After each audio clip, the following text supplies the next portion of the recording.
ਸ਼ਿਰੂ ਅੱਲਾ ਨੇ ਨਾਂ ਤੂੰ ਜਿਹੜਾ ਬੜਾ ਮਿਹਰਬਾਨ ਨਿਹਾਇਤ ਰਹਿਮ ਵਾਲਾ ਏ। ਹਕੂਮਤ ਦੇ ਹੱਕ ਵਿੱਚ ਵੀਡੀਓ ਬਣਾਉਣ ਵਾਲਾ, ਹਕੂਮਤ ਦੇ ਨਾਲ ਤਲਕ ਰੱਖਣ ਵਾਲਾ ਇੱਕ ਅਹਿਮ ਤਰੀਨ ਬੰਦਾ, ਉਸ ਨੇ ਇੱਕ ਵੀਡੀਓ ਬਣਾਈ ਏ। ਉਸ ਵੀਡੀਓ ਵਿੱਚ ਉਸ ਹਾਫਿਜ਼ ਸਾਦ ਰਿਜ਼ਵੀ ਅਤੇ ਅਨਸ ਰਿਜ਼ਵੀ ਦੇ ਹਵਾਲੇ ਨਾਲ ਬੜੇ ਇਨਕਸ਼ਾਫਾਤ ਕੀਤੇ ਨੇ ਕਿ ਸਾਨਹਾ ਮੁਰੀਦ ਕੇ ਜਿਸ ਰਾਤ ਨੂੰ ਹੋਇਆ, ਉਸ ਰਾਤ ਹਾਫਿਜ਼ ਸਾਦ ਰਿਜ਼ਵੀ ਅਨਸ ਰਿਜ਼ਵੀ ਦੇ ਨਾਲ ਕਹਿ ਹੋਇਆ।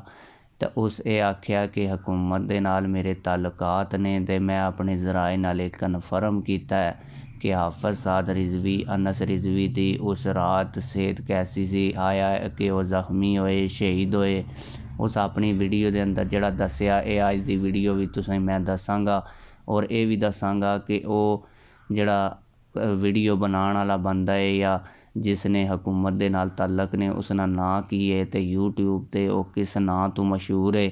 ਲੇਕਿਨ ਵੀਡੀਓ शुरू करने तो पहला यह गुजारिश है कि वीडियो की लाइक करो, चैनल की सब्सक्राइब करो, कमेंट विच अपनी राय भी दिया करो ताकि हर नई आने वाली वीडियो तुसें बर वक्त लभनी रहे।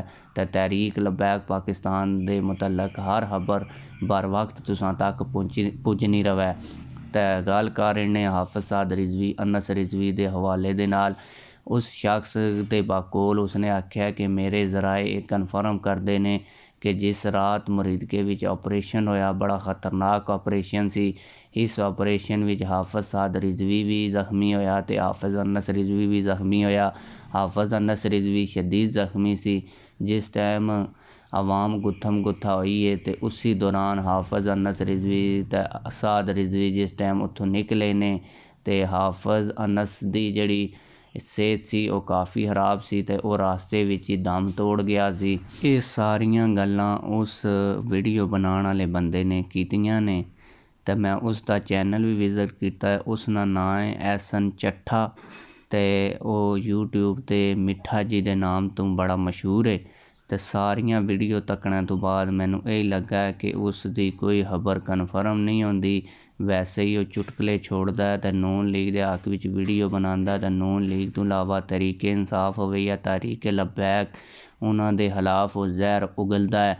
तो तुसां उसके हवाले नाल क्या आखने हो एक कमेंट विच लाजमी दस्सिओ। लेकिन असां भी कोशिश की है कि खबर असां ये अपनी YouTube चैनल ते दे रहे हैं तो क्या एक कन्फर्म है। लेकिन उसकी जी पूरी वीडियो है वो तकने तो बाद लगता ही है कि वो बंदा झूठ बोल रहा है। वो कदे कह रहा है कि हाफिज़ अनस उत्थे शदीद जख्मी हो गया सी, कदे कह रहा हाफिज़ साद भी शदीद जख्मी हो गया सी। नाल ही वो कह रहा है कि वो नस के कश्मीर चले गए सन, कश्मीर तो इंडिया बार्डर क्रॉस करना चाहते सन। कदे वो कह रहा कि फिर जिले कश्मीर तो इंडिया बार्डर क्रॉस नहीं हो सकिया तो उत्थे फौज उन्होंने पर हमला किया तो वो जख्मी होए तो फिर उन्हें अफगानिस्तान नसने की कोशिश की।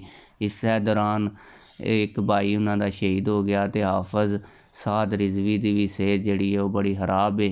तो उसका हुण कोई पता नहीं कि वो शहीद हो गया या बच गया। तो तुसां उसके हवाले दे नाल क्या जानते हो असें कमेंट विच लाजमी दस्सिओ। मिलते हैं किसी और वीडियो विच। अल्लाह हाफिज़।